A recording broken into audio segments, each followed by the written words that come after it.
So welcome to a day in my life with the iPhone 15 Pro. Hopefully by the end of this, you'll have a better idea on whether or not it's worth the upgrade for you, and you'll also get to see some of the features that I realistically use on a daily basis.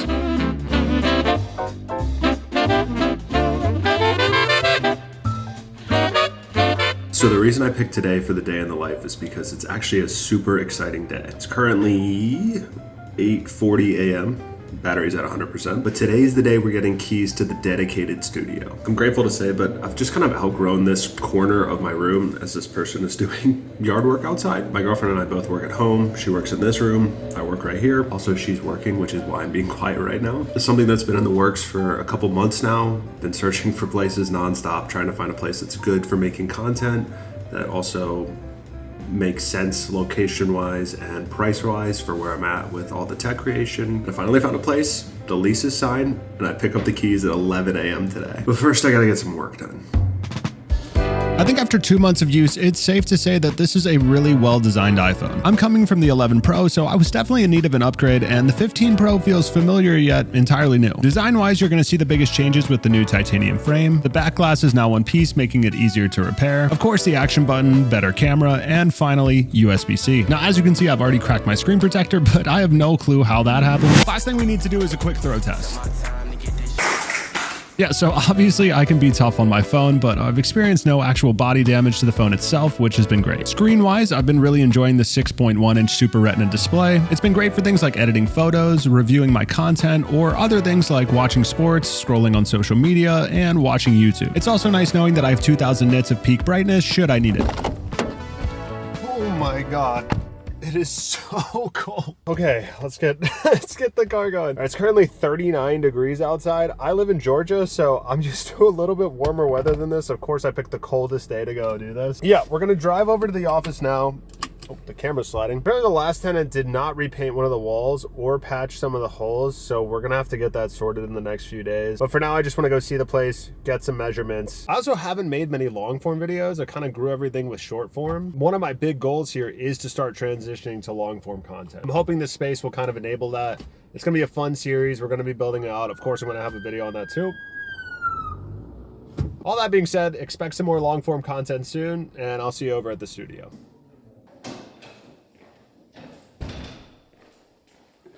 We're here. So now that we're here at the studio, I want to take a second to talk about the sponsor of today's video, Pulseway. Pulseway is an incredibly cool software that empowers you to take full command of your IT infrastructure no matter where you are in the world. This is especially great for me because now if I'm working at the new studio, I can still manage all of my devices at home and vice versa. Now, we're here at the studio now, for example, but I'm still able to access my desktop at home, check for Windows updates, optimize system performance, monitor temperatures, or even kill processes should I need to. Pulseway has been great for ensuring that my devices are operating at peak performance, freeing up valuable time for me to focus on more important tasks. You can start your free trial today by clicking the link in the description and secure your special savings as a supporter of this channel. So now that we're here at the office, I want to talk about one of the biggest tools that I use on a daily basis, and of course, that's the camera. I have to say, coming from the 11 to the 15, the camera difference is absolutely phenomenal. I find myself switching between the various lens options quite often, love the ultra wide, and overall the quality of the photos themselves has been perfect for what I need. Now, one of the biggest changes to note, however, comes on the video side, with Apple adding the ability to shoot in ProRes log. And I recently had the opportunity to go out to Vegas for the launch of the new Forza Motorsport game, where I figured it'd be perfect to put that to the test. And I have to say, this might be one of my favorite features. Having the ability to shoot in a log format right on your phone is a game changer, and it makes it that much easier to capture high quality footage when you might not have your camera on you. That being said, one of the downsides to ProRes is how quickly it takes up your memory. So it would definitely be helpful to have something like an external SSD on you if you choose to shoot in this format regularly. Overall though, for me, I've been loving the new camera so far and have little to no complaints. Okay, so as you can see, we're in the new place. It's super echoey in here because there's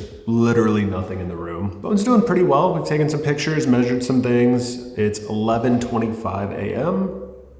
and we are right at 81% battery. I haven't done much with the phone today, but my old 11 would probably be at like 40% by now, so not bad. So a few things need to happen in here before we move in. This wall is going to be painted back to white, so all the walls are going to be the same color. Some holes need to get patched, the floors need to get cleaned, and then we'll be good to go. Hopefully within the next week or so here. I'm trying to pull some things together, have a desk, etc. But yeah, lots of exciting content here soon, and I guess we'll get on with the day. All right, so if you're like me and you're looking to upgrade from an older phone, I think there's a few features in particular that you're gonna notice the most. Obviously, things we've already talked about, like the camera, the screen with thinner bezels, and the titanium rails, but there's a few other features that I think you'll really enjoy. Personally, having MagSafe has been great. The ability to change out attachments and use MagSafe chargers is something I didn't really realize I was missing out on until I got it. I personally went with the Pro over the Pro Max simply because I like to be able to easily use my phone with one hand, and this size felt perfect for that. But of course, we have to talk about this new action button that's replaced the previous silent switch. And starting with some of the weird things for me, the positioning is just slightly awkward. It feels a bit difficult to hit it naturally when you're holding the phone in your hand, but overall the functionality that you're gaining with this button is pretty neat. With the ability to bind the button to things like your camera app, flashlight, or even a fully custom shortcut, there really is huge potential here to make this button your own. But all that being said, I honestly still find myself using it simply to silence my phone. Still, it's nice to have the option to do something else should I want to. So end of the day here, it's 9:49 p.m. The phone is at, it won't focus. Bit hard to see. We're at 17%. This is pretty typical for me at this time of night. This is with no charging today, but also pretty moderate use overall. Rest of the day was a pretty busy one. Ended up doing a lot of work that I need to get done before I go on this other trip that I have coming up next week. But that is a typical day in the life for me. It's pretty casual use overall. This phone does exactly what I need it to. Before I go to bed, I did want to touch on the battery life and how it's been for the last few months with the iPhone 15 Pro. So let's get into that. So to wrap things up, battery life wise, this phone lands in an interesting spot for me. I do find that on a single charge, it'll last me all day most of the time, usually ending around 5%. Now, do keep in mind, I'm on socials constantly, responding to comments, researching, uploading videos, so my phone usage might be slightly more prone to battery drainage than others. But that being said, I do wish I could say this phone has removed any stress on worrying about battery life, but that's simply just not the case for me. I will say though that it's nice to see after 2 months of heavy use now, my battery health hasn't dropped even 1%. Hopefully that's a good sign towards longevity for the battery, but time will tell. It's a bit past 11 p.m. now, so I'm definitely ready to call it a day. Lots of planning has gone into this new studio over the past few weeks, and I'm excited to finally have the keys in hand. I do want to do a more long-term review with the iPhone 15 Pro as I spend more time using it, so expect a 6-month update down the line. Other than that, more fun videos to come, so I'll see y'all in the next one.